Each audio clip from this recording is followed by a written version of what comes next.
Assalamualaikum warahmatullahi wabarakatuh. Perkenalkan, nama saya Anggi dengan NIM B1B1231157. Saya akan mempresentasikan laporan studi kelayakan bisnis Mixo.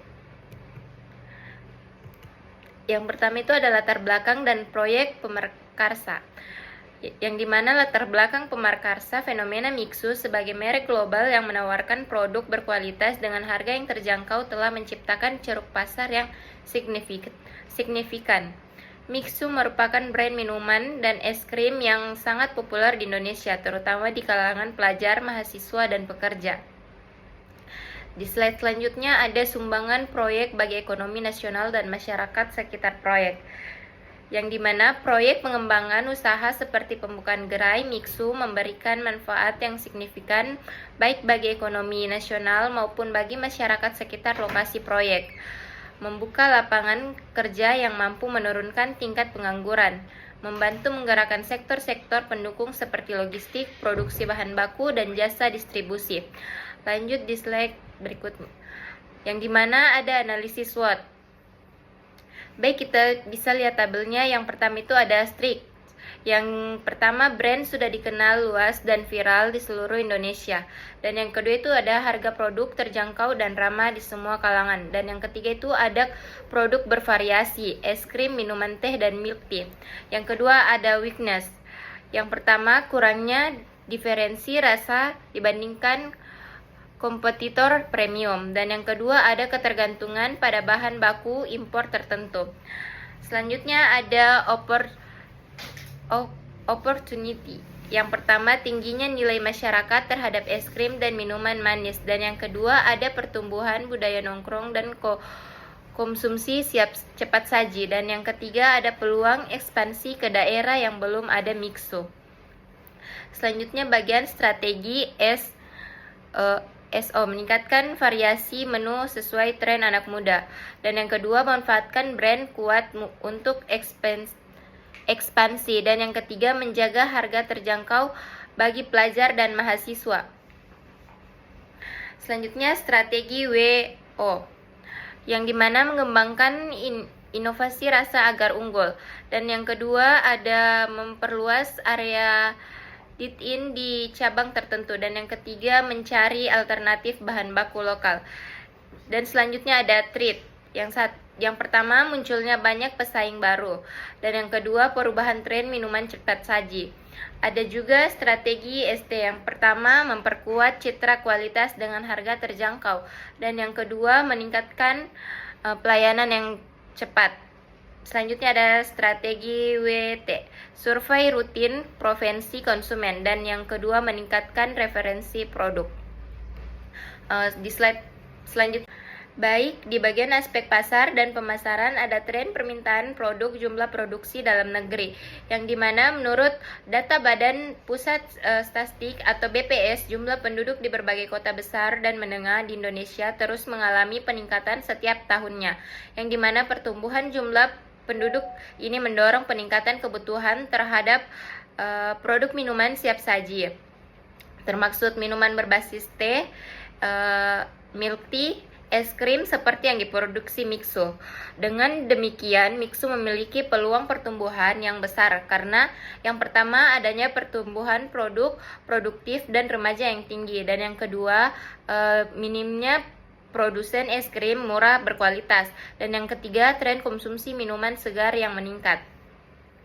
Dan di bagian kedua ada pembagian jumlah permintaan menurut segmen pasar, yang dimana segmen pasar merupakan proses pengelompokan konsumen berdasarkan kebutuhan, preferensi, dan karakteristik tertentu yang mempengaruhi keputusan membeli. Segmentasi ini sangat penting agar perusahaan dapat menentukan strategi pemasaran yang tepat dan menyesuaikan penawaran produk sesuai dengan kebutuhan konsumen.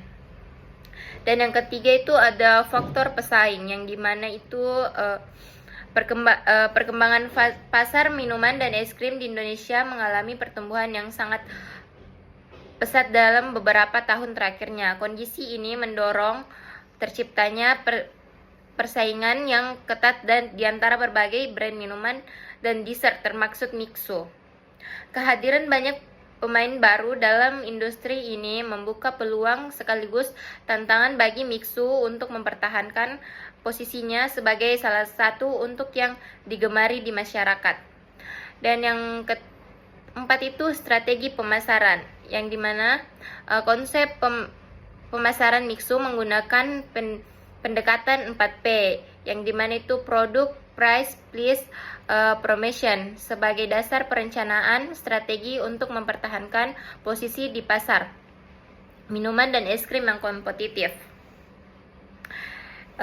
Yang bagian 4P-nya yang ada produk, Mixu menawarkan produk es krim dan minuman yang dikenal dengan harga terjangkau, rasanya manis yang pas, serta konsisten kualitas yang terjaga.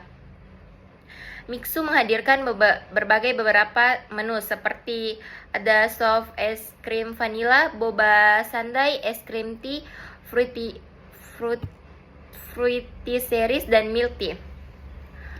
Dan yang kedua itu ada promotion. Promotion merupakan strategi penting untuk memperkenalkan Mixu kepada masyarakat luas. Mixu menggunakan berbagai metode promosi, antara lain yang pertama itu sosial media, yang dimana yang bisa kita pakai adalah Instagram, TikTok, maupun Facebook untuk menampilkan menu, promo, dan konten menarik.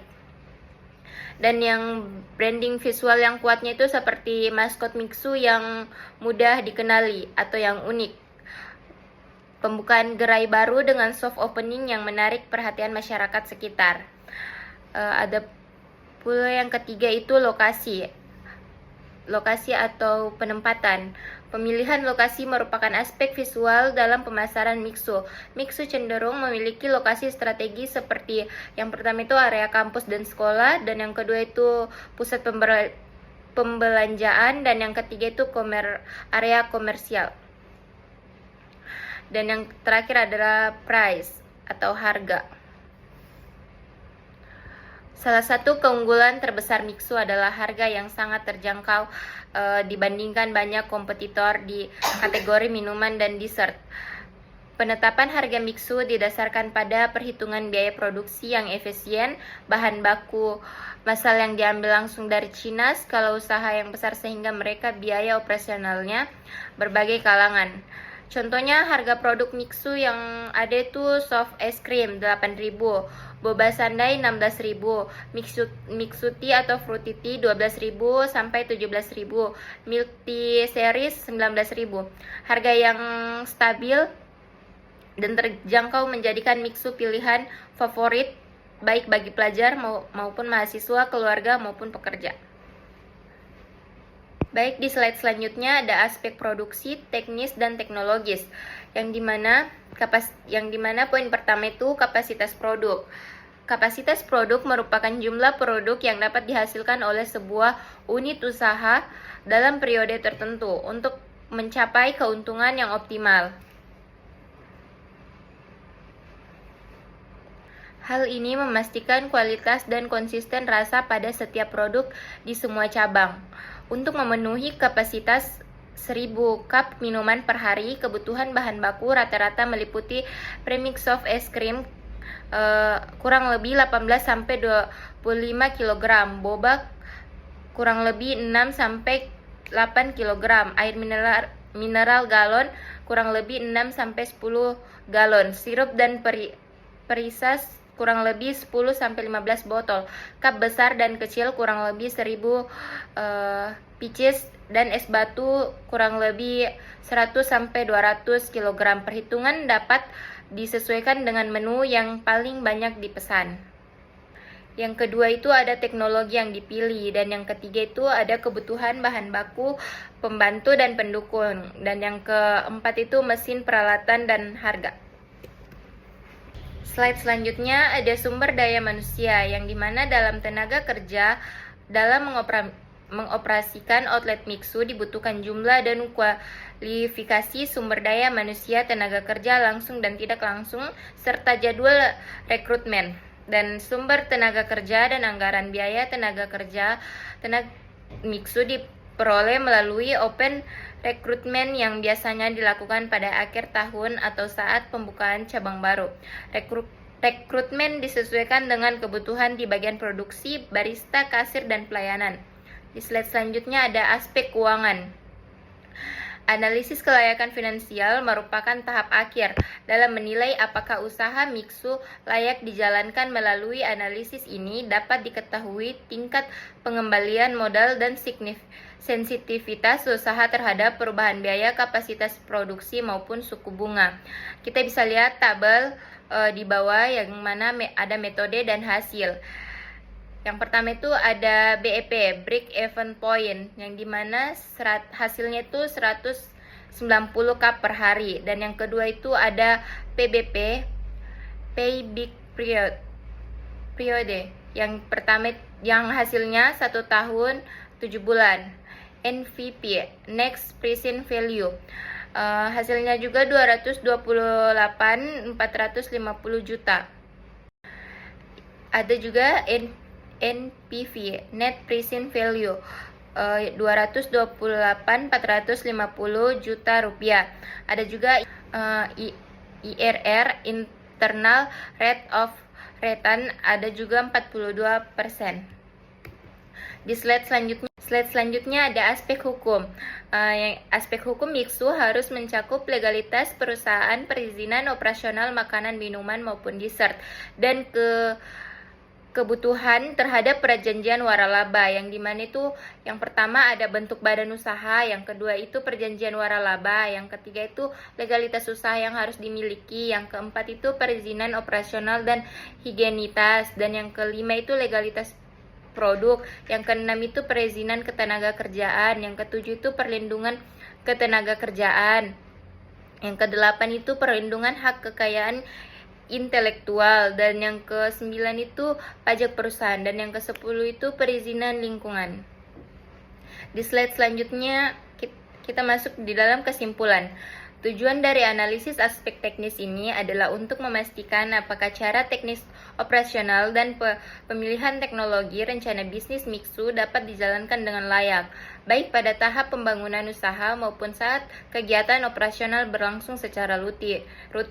Beberapa poin penting dalam analisis meliputi lokasi usaha Mixu diperoleh berdasarkan aksesibilitas, potensi pasar, dan kedekatannya dengan pusat keramaian agar dapat menarik lebih banyak konsumen. Skala operasi ditentukan berdasarkan jumlah produk es krim dan minuman yang harus diproduksi setiap hari untuk mencapai keuntungan optimal. Sekian dari saya, terima kasih.